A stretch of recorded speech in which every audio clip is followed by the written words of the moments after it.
The first step in archery shooting form is his stance. Here Carson's showing us a proper stance with the firing line going between his feet, which keeps all the archers in a straight line so that we can't have a possible accident with one archer being in front of another one. You just want the feet shoulder width apart in a stable platform which allows for an accurate shot. You don't want the feet too close together, which would be unstable, as Carson is showing us right here.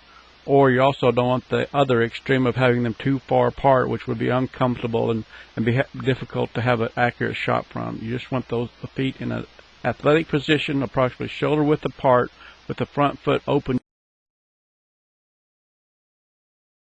The second step of archery shooting form is the grip. Here Carson is showing us a good grip, which is a loose grip on the handle of the bow, and it lets the bow line up with the string as you put pressure on the string, and gives you a good accurate shot.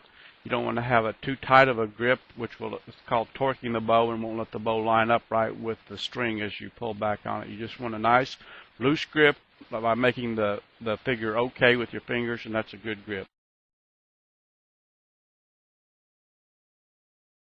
This is another view of a proper grip. Carson's got pressure on the string here by drawing back on it, and you can tell a good grip if you can let go of the bow with all your fingers and it still has pressure on it. You just want to keep that bow in the V of your thumb and your forefinger.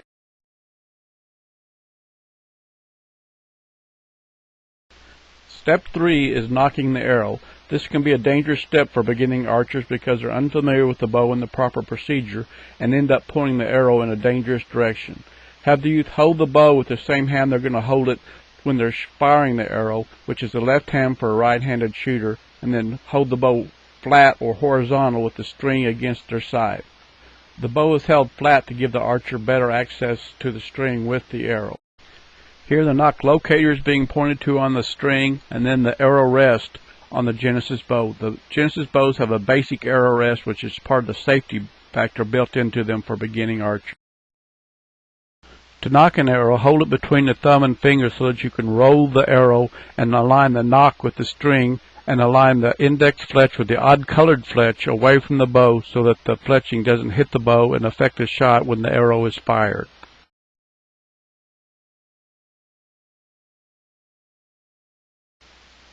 This is a close-up showing the arrow knocked onto the string just below the nock indicator.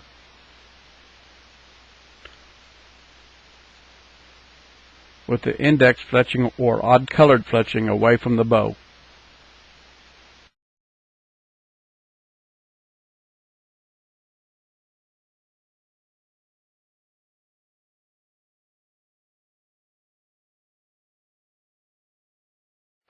The next step is the hook, which explains how to grip the string and how to put your fingers on it. Here Carson's wearing a shooting glove with the 3 extended fingers protected in the glove, and it'll be the fingers on the string. He makes the OK symbol and keeps his thumb and small finger off the string. I teach 1 finger above, 2 below the arrow. The Archery in a Scroll program teaches 3 fingers below, which is fine. Just be consistent, and then have that string on the end of the fingers, and you'll have a good, accurate shot. The next 3 steps are the pre-draw, the draw, and the anchor. Here Carson is showing us the pre-draw with your hands close together, straight in front of you, and you pull straight back to keep the arrow on the rest to your anchor point. It's real important to make sure the kids understand where their anchor is up against their face, where you can get your eye over the arrow and ensure a straight shot. You also want to make sure they have a consistent anchor to the same spot, not too short like Carson's showing, or too far back by your ear, because you want to shoot the arrow at the same speed every time, so you need the same anchor point every time, but to be consistent. Next is the aim. Here Carson is showing us the proper way to aim an arrow is with a good solid anchor up next to your face, where you can get your dominant eye over the arrow, allowing you to get a good sight picture using the tip of the arrow to aim with. Release is the next step. Here Carson set his anchor.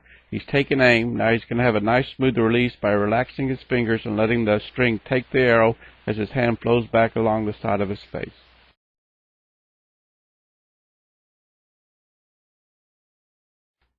The follow-through is the final step of archery shooting form and is part of the release.